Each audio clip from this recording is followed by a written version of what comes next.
ជំរាបសួរក៏ដូចជាសួស្តីអ្នកទាំងអស់គ្នាខ្ញុំសុខាហើយថ្ងៃនេះយើងមកនិយាយអំពីការបង្កើត user នៅក្នុង Linux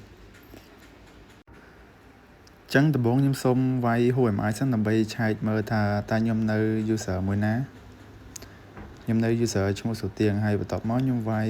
pwd ដើម្បីឆែកទីតាំងដែលខ្ញុំកំពុងតែឈរហើយដើម្បី add user បានអ្នកគ្នាគ្រាន់តែវាយ command sudo user add ហើយ .m .s /bin ហើយនឹង /bash ហើយបន្ទាប់មកយើងដាក់ជាមួយនឹងឈ្មោះ user របស់យើងហើយនេះខ្ញុំដាក់ឈ្មោះ user របស់ខ្ញុំគឺ user ខៅសុខាហើយយើងចុច enter មកវាទាមទារយើងវាយ password យើងវាយ password user ដើម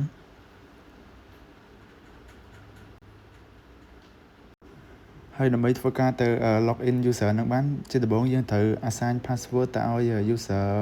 មួយនឹងសិនដើម្បី assign password អ្នកទាំងអស់គ្នាគ្រាន់តែវាយ command sudo passwd មានន័យថា password ហ្នឹងហើយអ្នកទាំងអស់គ្នាដាក់ឈ្មោះ user មក user ខៅសុខាចឹងខ្ញុំអញ្ចឹងខ្ញុំ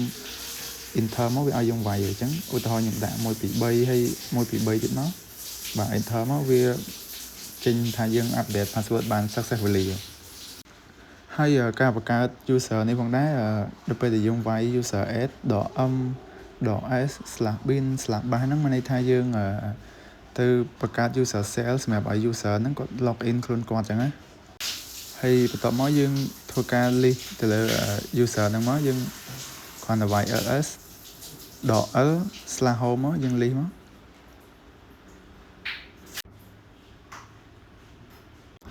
នោះវានឹងចេញ user ដែលយើងបានបង្កើតមិញលើគេគឺ user ខៅសុខាឥឡូវខ្ញុំសាក login ទៅកាន់ user ដែលខ្ញុំបានបង្កើតហ្នឹងខ្ញុំគ្រាន់តែវាយ su .clear ហើយខ្ញុំវាយជាមួយនឹង user ដែលខ្ញុំបានបង្កើតហ្នឹងហើយខ្ញុំ enter ទៅខ្ញុំវាយ password 1 2 3មិញទៅនោះវានឹងចូលទៅកាន់ user ដែលខ្ញុំបានបង្កើតហើយខ្ញុំវាយ HTML មកនោះវានឹង load user ដែលខ្ញុំបានបង្កើតឈ្មោះខៅសុខាហ្នឹងហើយឥឡូវខ្ញុំសុំ clear វាចោលហើយខ្ញុំវាយ HTML សារថ្មីមកហើយខ្ញុំវាយ pwd ដើម្បីឆែកទៅលើទីតាំងដែលខ្ញុំកំពុងតែឈរហ្នឹងគឺឈរនៅលើ user ថ្មីដែលខ្ញុំទើបតែបង្កើតហ្នឹងឥឡូវខ្ញុំសូមបង្កើតនៅ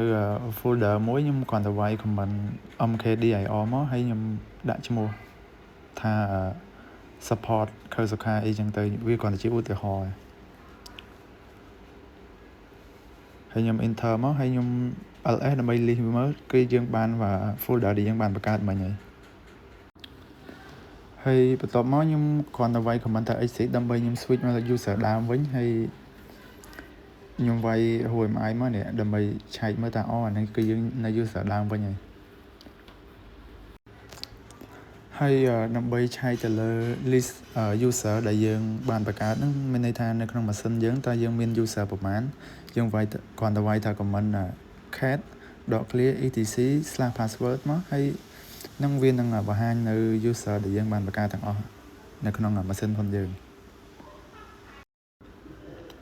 ចឹងវីដេអូខ្ញុំមានតែប៉ុណ្្នឹងទេអរគុណអ្នកទាំងអស់គ្នាដែលបានមើលវីដេអូមួយហ្នឹង